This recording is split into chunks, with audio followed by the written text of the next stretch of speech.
No title as of 13 February 2024, 28,340 dead, is the non-title of the latest from post-rock legends Godspeed You Black Emperor. Over the past 2.5 decades, the group has had a sound that is completely unmatched in the genre, with their sweeping symphonies, cacophonous movements, as well as general classical structure. Their radical leftist politics, which are represented by the instrumental music as well as the titles of their music. Which leads me to the elephant in the room, the given name or lack thereof of this album. It is in clear reference to the current genocide in Gaza at the hands of Israel, as well as the countries in support of it. The sheer devastation brought upon Gaza is one of, if not the greatest tragedy in the world currently. Over half of Gaza's homes are destroyed, and the death count presented in the title has officially nearly doubled, while it's most likely actually far more than doubled.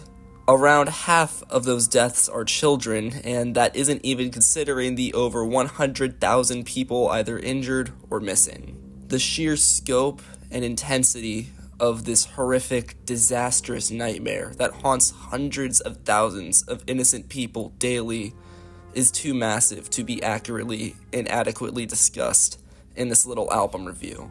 However, I have left links for accurate information, as well as ways to help, in the description. Onto the music itself, it was immediately apparent to me when first listening that this is a departure from recent material from the group. The previous few records from Godspeed You Black Emperor have had an almost uplifting tone, the tone of resistance and rising above both personal shortcomings and the powers that be. No title is not that. Hell, I wouldn't even compare it to the band's original output, which was quite apocalyptic, yet always had an air of hope that, while unlikely, the world could pull through. No Title is the most sorrowful and devastating Godspeed You Black Emperor album ever released. While the band has always attempted to capture apocalypse with albums such as F Sharp A Sharp Infinity or Yankee UXO, this is the only album of theirs that, to my knowledge, is made truly to capture a real-world apocalypse which haunts, uproots, and destroys the lives of countless people every single day. Capturing that and transcribing it to sound is of course impossible in many regards, but I feel that no one will ever be able to do it to the level that Godspeed You Black Emperor does on this album. The album opens with Sun is a Hole, Sun is Vapors, representing the smoke and debris which masks the sun during war. After a period of feedback, an amplifier humming sounds, and ominous distorted guitar line gives us an uneasy welcoming into the album. As it goes on, that previous feedback transitions into a more airy sound, and we're welcomed into a dual guitar line which is trailed by and dragging a subtle bass line and drum. This is meant to be one of the only moments of peace on the album, and yet it comes off as nerve-wracking. It's as though something is emerging from the ash and about to erupt. The song continues to grow and grow into a relatively large and excellently scattered cataclysm of beauty, yet it never feels as though it reaches as dramatic a conclusion as your average Godspeed track, as though it's made to keep the listener on edge for the first massive track on the album. Babies in a Thundercloud represents the merciless and horrifying constant murder of children, either through lifeless bombs or, maybe even scarier, the real hands of truly despicable people. It's the first of 3 main tracks on this album which surpass 10 minutes in length. This is a Godspeed You Black Emperor album, after all. There is a heavily compressed, modulated guitar sound which bounces from the background to the foreground, as though rockets are being fired and planes are being flown throughout the recording.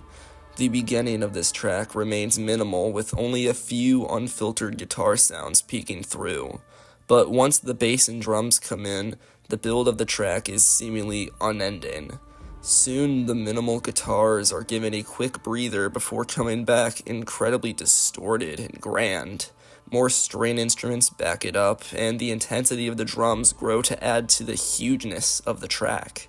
The cacophony of distorted guitars and various instruments reckons back to some of their best material, but in a different, much more grim context. It's such a massive and memorable movement, yet remains subdued in the grand scheme of things. It doesn't want to blow your mind or have an ascending feeling. It wants to create an imagery in your head, a truly terrifying imagery, and that's really what the whole album feels like. After the halfway point, the track settles down before the distorted guitars come back with a new riff, and the aforementioned subdued nature is completely thrown away entirely. The way the guitars move and flow from motif to motif, constantly shifting, constantly changing, moving onwards, faster, stronger. It elevates both the magic and the anxiety of the music to the point where you can't tell how much of your enjoyment is genuine adoration and how much of it is completely morbid. What a stunning track. Raindrops Cast in Lead is named after Operation Cast Lead, an Israeli offensive into Gaza, which from 2008 to 2009 killed 90 Palestinians for each Israeli. The track has a structure reminiscent of a more experimental Mars Volta track, beginning with just some beeping sounds that slowly make way to more substantial yet still very quiet ambience. Then, after a few minutes, they finally introduce a primary component of the song, a guitar so incredibly fuzzed out, playing a remarkably grim melody with a subtle echo which adds an almost call and immediate response motif.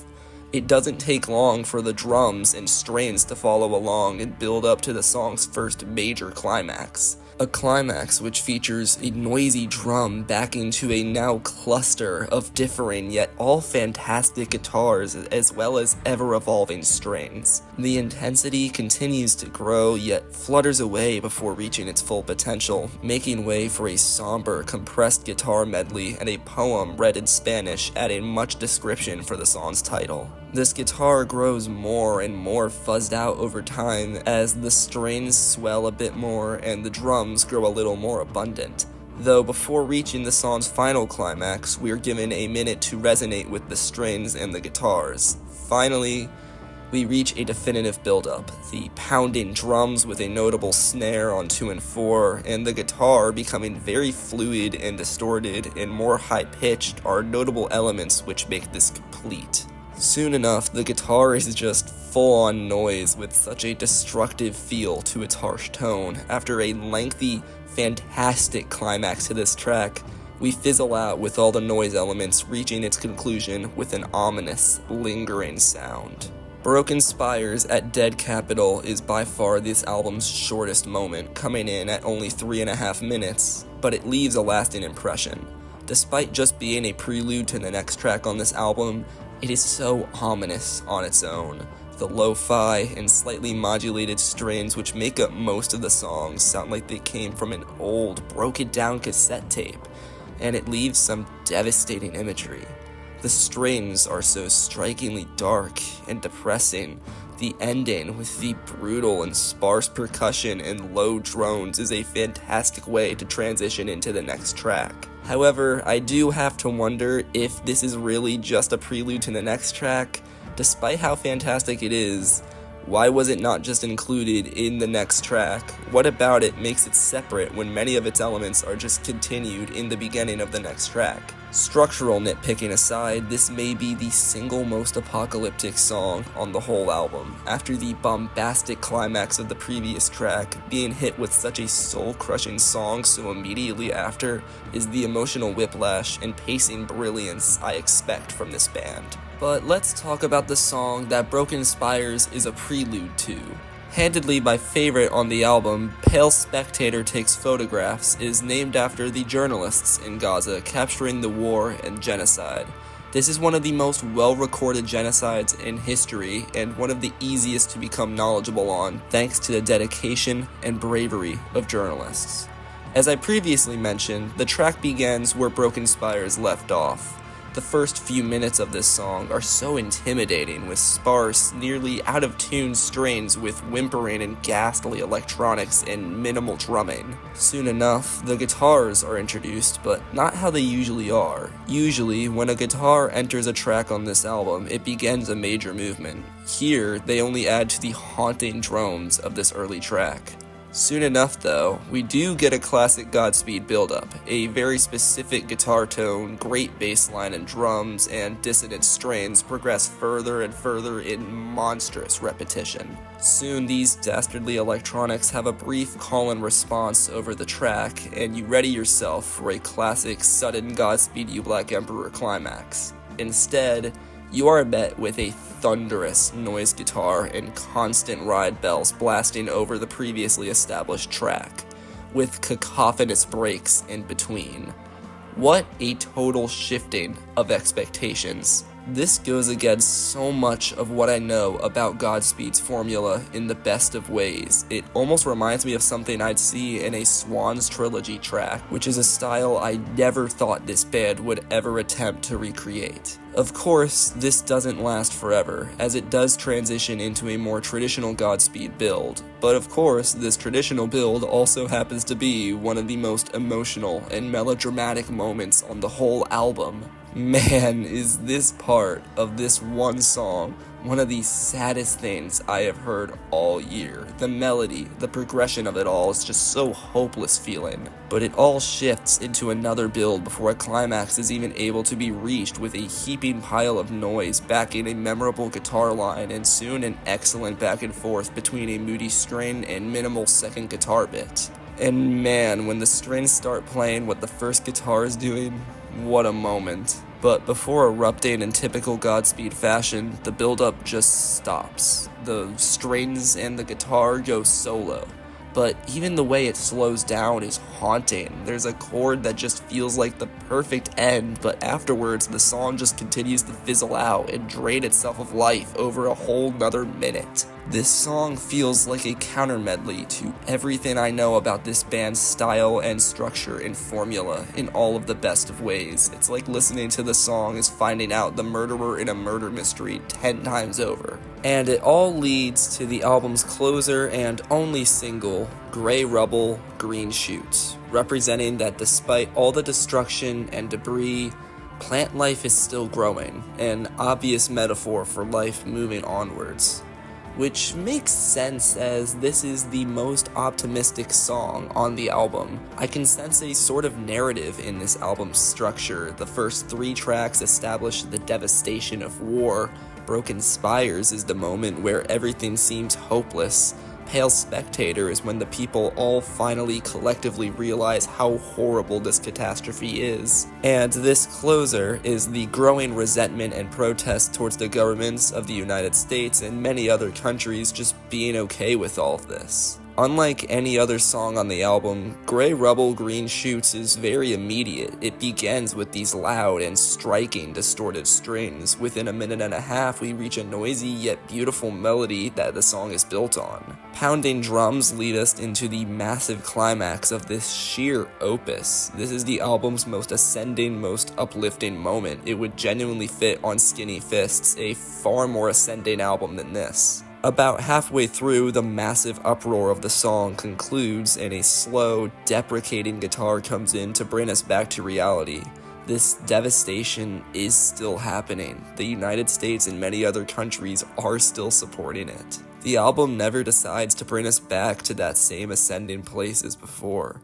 We are left with a beautiful send-off, with every instrument in the band's disposal saying a somber goodbye. No Title is one of the most emotionally vast and depressing albums I have heard this year. The intense imagery that is within every quiet, ominous moment and every thunderous, monolithic climax is so eye-opening. The choices of distortion, compression, lo-fi effects, and recording styles get across the ugliness and the devastation of war, the sheer horror of it all. This is by far the most magnificently composed and constructed album that Godspeed You Black Emperor have put out in actual decades. But this album stands for so much more than just being another fantastic album by one of the greatest bands of all time. This war, this conflict, this genocide, which is happening right now and taking lives as you watch this video, is showing little signs of stopping. And even worse is the sheer amount of countries supporting it. As a United States citizen, my tax money is going to support this constant murder and warfare.